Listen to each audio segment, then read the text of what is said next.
السلام عليكم ورحمة الله. ازيكم يا حلوين؟ هنعمل احلى فنجان قهوة بالاوريو تشوكلت الجميلة جدا. طعم بجد حلو قوي، لازم تجربوه بعد الصلاة. لازم ناخد حاجة كده تعوض الطاقة اللي احنا بذلناها. هيعجبكم جدا.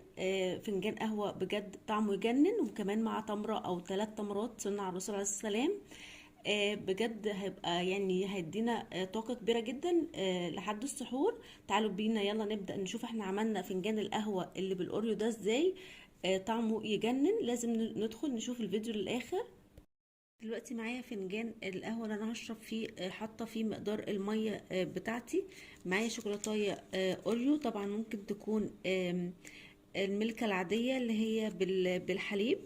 ومعايا معلقة من البن. وطبعا اللي حابب يحط سكر ممكن. انا دلوقتي هفتح الشوكولاتايه بتاعتي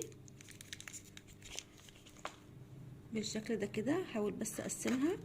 سامعين بقى صوت البسكوت كده مع الشوكولاته؟ يعني الصوت لوحده بجد كفايه. عايزه اقول لكم فنجان القهوه ده بعد صلاه التراويح بجد مع تمرايه كده، يعني بنسي الدنيا كلها، بنسي تعب اليوم كله.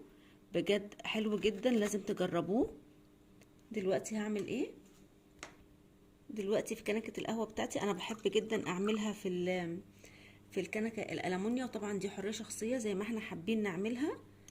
ومعايا معلقة من البن، اي نوع بن انتوا بتفضلوه.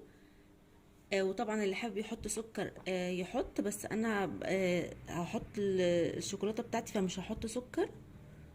بالشكل ده كده هسيب بس الاتنين دول احطهم على الوش.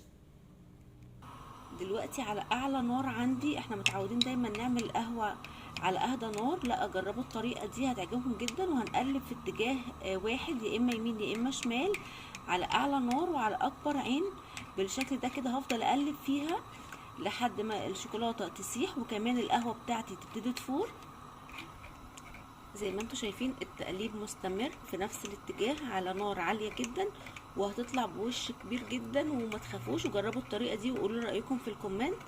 وكمان ممكن القهوة التركي العادية بتاعتنا من غير شوكولاتة طبعا، من غير اي حاجة، بيطلع وش لحد اخر بق، والوش بيبقى موجود معانا من غير ما بيسقط، ومن غير ما بيخلص من اول شفطتين. لا بجد طريقة حلوة جدا وسهلة جدا.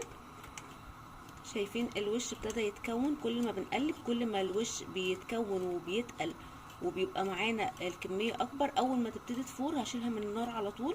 بصوا شايفين كده خلاص بقت جاهزة معايا. دلوقتي بقى القهوة بتاعتي بقت جاهزة معايا. شايفين قد ايه لونها وطعمها حلو جدا جدا.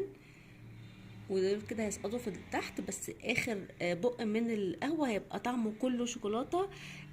عايزاكم تجربوا فنجان القهوة ده بعد صلاة العشاء ان شاء الله، بإذن الله يعجبكم جدا ويكون طعمه حلو جدا جدا. يا رب اللي يعجبه الوصفة يعمل لايك ويقول لي رأيه كمان في الكومنت. والسلام عليكم ورحمة الله.